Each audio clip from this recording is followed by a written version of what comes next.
The irony about this Master Duel ban list is that I literally just recorded a tier list with Twitch. By the way, you guys can catch me there on Monday, Tuesday, Thursday, Friday, Sunday at 11 a.m. Pacific Standard Time. And a lot of the things that were hit, we were just talking about as some of the best decks in Master Duel. And this is going to be my thoughts and opinions on this ban list. We're obviously going to have to make a whole new tier list and include some of the strategies that were affected by this list. But let's go ahead and jump on in. I'm going to give you guys my thoughts and opinions on everything that just so happened to this Master Duel ban list. Let's go ahead and jump on in with the unlimited big dogs. And there seems to be just two cards. Zodiac Trident from from limited to unlimited. Now, this is completely different than in the OCG and the TCG, because as you can obviously see, both of them, they're banned in both of those regions, and it being at 3 is definitely interesting. One thing that I do pose that is a different way to look at Master Duel is that Master Duel is no longer the OCG's time machine for them to play in other formats. With the introduction of the new Prometheus card that came out in the OCG less than a month ago and has not hit the TCG shores, I think that Konami is trending towards using Master Duel for a different perspective. Maybe just give us some new cards, maybe test some other cards. And Zodiac Trident being at 3 is definitely testing, because as you know, it's banned in both of the other areas. Zodiac Trident, in my opinion, it's only really busted because there was this one combo that made like Utopia Draco Future with like, and to be honest with you, even that's like not as powerful anymore. The card can come off the list in the TCG and the OCG, and I think this might be them testing it out.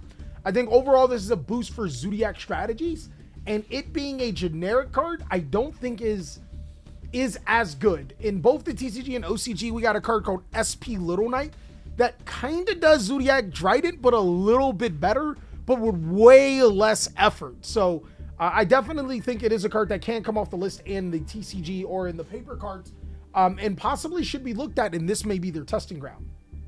With Lyrilusc Cobalt Sparrow, I'm not gonna lie, guys, I didn't even know this card was on the list.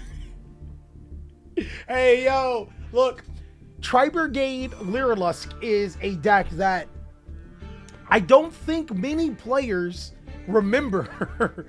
It's a strategy that was really powerful back in the day, 2 years ago, but we're playing Yu-Gi-Oh! Almost in 2024. I don't think that Tri-Brigade Lyrilusc is a terrible deck. I still think it's a pretty solid Yu-Gi-Oh! Deck, but as far as being a strategy where the Lyrilusc cards need to be on the ban list anymore, at this point in time, I think it's just Konami cleaning up their ban list. I don't think that there's much to make out of it. And I don't think that Tri-Brigade Lyrilusc is a terrible deck, but I don't think it's the best deck in the world because this card comes off the list. So really good improvement and definitely a good way to clean up the list. Let's see what else we got. Now, semi-limited is going to be crazy. Holy crap. All right, I just seen some crazy things.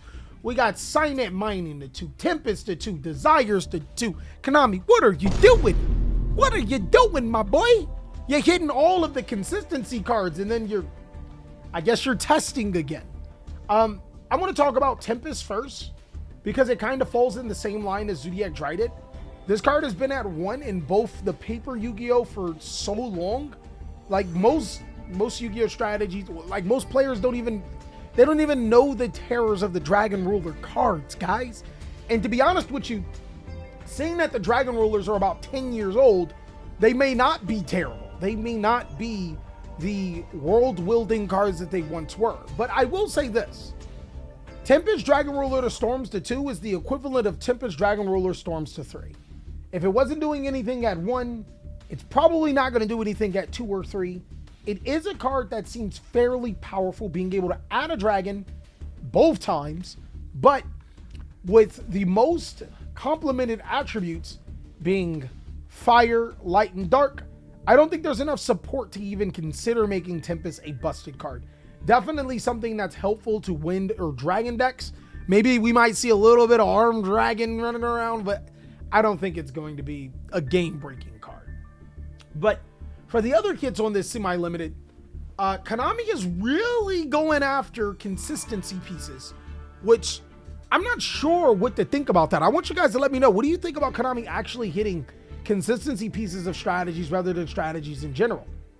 It seems that they completely refuse to hit Mathmech right here with a semi-limit of Signet mining. I think that Mathmech Circular probably should be on the list at some capacity, but maybe this could also be a hidden hit. Signet mining the 2 isn't just a hit to Mathmech. It's a hit to Solomon Great. It's a hit to Marine Cess. It's a hit to Ignister. And we know that Solomon Great actually has more support on the way.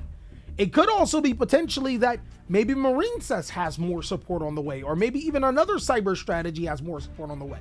So it could be a combination of not only hitting Mathmech now, but the hopeful optimist in me says that the Solomon Great may be coming soon.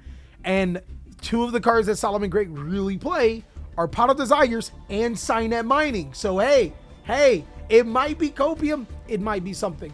But regardless, the hit to Signet Mining, it does slow Mathmech down, a deck that we said was hands down the most powerful deck in the entire game. I'm not sure if it does enough. Let me know what you guys think.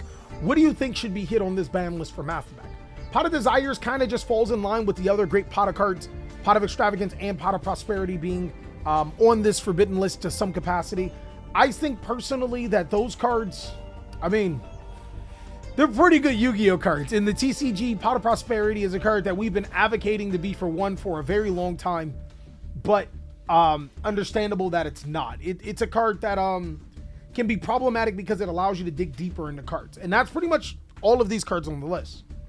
Next is going to be Quick Launch in Chaos Space. That's crazy. That's crazy. So a little bit of a story and a little bit of insight. I actually made a dragon deck that went from Platinum to Masters. We pretty much won, I don't know how many games straight. It had to be like 30, 40 games, something. Like we won a crazy amount of games straight. Not only there, but we won a crazy amount of games straight for the Duelist Cup too. Like just straight, like back to back to back, no losing. I did not play Quick Launch. It was simply because I forgot. The King Duelist at Dragon Building forgets Quick Launch. But it just goes to show how powerful Chaos Space was, because that was the card that we were heavily reliant on. I think that these hits are pretty much similar to some of the other hits.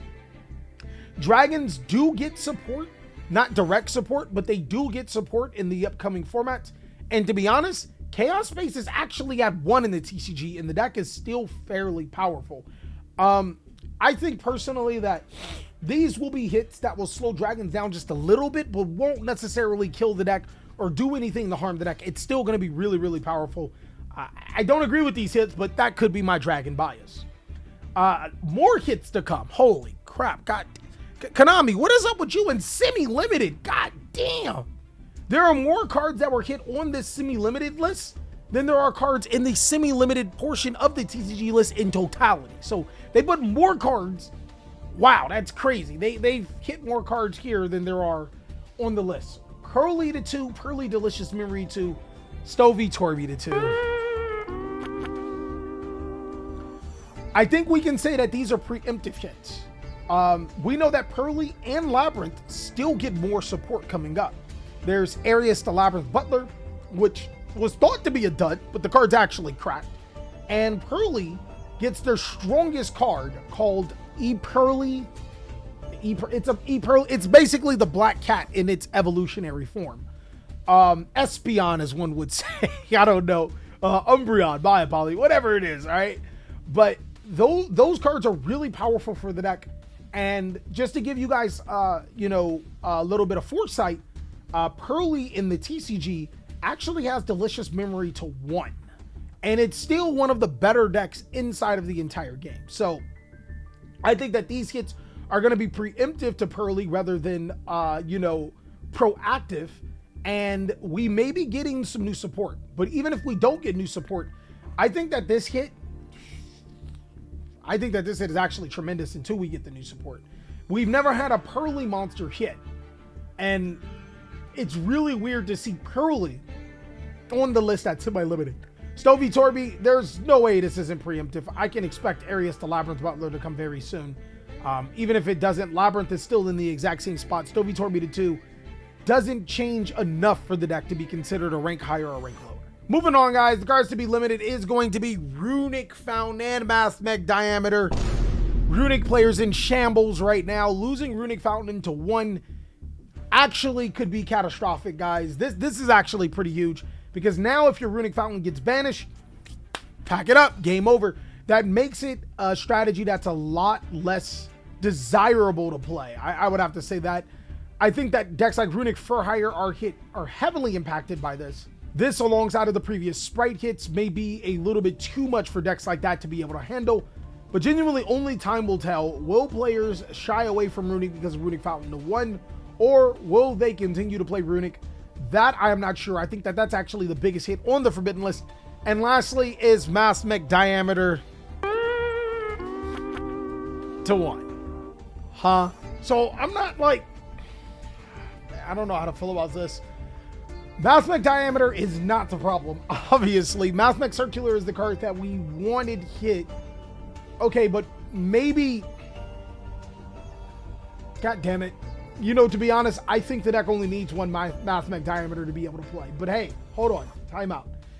Limiting Mathmech Diameter does limit the potential for the deck to be able to consistently get the negation effect, which is really powerful. That added negation effect is crazy. But also having follow-up. That combined with Signet Mining being semi-limited could actually be a little bit stronger than players think. Is it the end of the world for Mathmech? No. I don't think Konami's ever in the business of completely killing Yu-Gi-Oh! Decks. I think it would be foolish for them to do that as a business model. It's just not the smart thing to do. But I will say this. I think that this is low-key an appropriate hit. The deck still may be very strong, but its flaws will start to be realized if other decks that are just as powerful start to come out. Let me know down below what you see. Let's see what everybody else has right now. They got the wrong Mathmech. Literally say exactly what we were thinking, what I think a lot of people were thinking. The other one is an ultra rare. Konami aren't in the business of giving free ultra rares. Do you guys think that? Do you think that Konami intentionally doesn't hit cards or may hit cards because of their ultra rares that they don't want to give out? I think there's some merit to it because how the Ishizu Shuffler cards or the Ishizu cards were handled. I think there's definitely some genuine merit. Not impressed. Konami is continuing the trend of making making decks inconsistent instead of capping their power. That's an interesting take. All it does is make them either brick and scoop or open a good hand and go full combo. Not for fun for either player. Huh. Okay. That actually is a very interesting take. This person thinks that instead of hitting consistency cards, you just need to take away some of their power cards. But I can't see a world where, what do you do to take away Mathmech's power? Do you ban Firewall Dark Fluid or something like that? Because before the Dark Fluid combo, the deck wasn't as powerful as it is now. If you do something like that, you kind of ruin your own game. Konami, Yu-Gi-Oh! Does have its own problems. With cards being too generic, but it's really hard to hit a power where if you cap a power, you hit so many other decks in return. So hitting the consistency of a deck probably is their philosophy and what they want to do instead. So I want to know what you guys think about that. No flu hit. Let's get him next format. Holy God, he's coping, chat. He's coping. Haters will say it's a bad ban list, but I think it's really good. Haters hate everything, bro. There's no way to help them. I think that there's some truth to that. I genuinely do. While I don't agree with some of the hits, I do think that this ban list is not a bad ban list. And if people are saying that this is a bad ban list, they may be saying it just because they say everything Konami has done is bad. I'm not that person. I call Konami out where they say things are bad. I call Konami out when they say things are good. And this particular ban list, I don't think it's their best piece of work when it comes to ban list of all time, but that's here nor there. I'm going to give it a 6, maybe even a 7. I think it's a very solid ban list that could be trending in the correct direction, but also takes into account of some of the new support that comes out. And on top of that, could potentially be testing out some new cards. Of course, guys, let me know what you guys think about this ban list down below in the comment section. My thoughts on the ban list is that it is a solid list. I'd have to do some playing under it. It definitely offers a new perspective.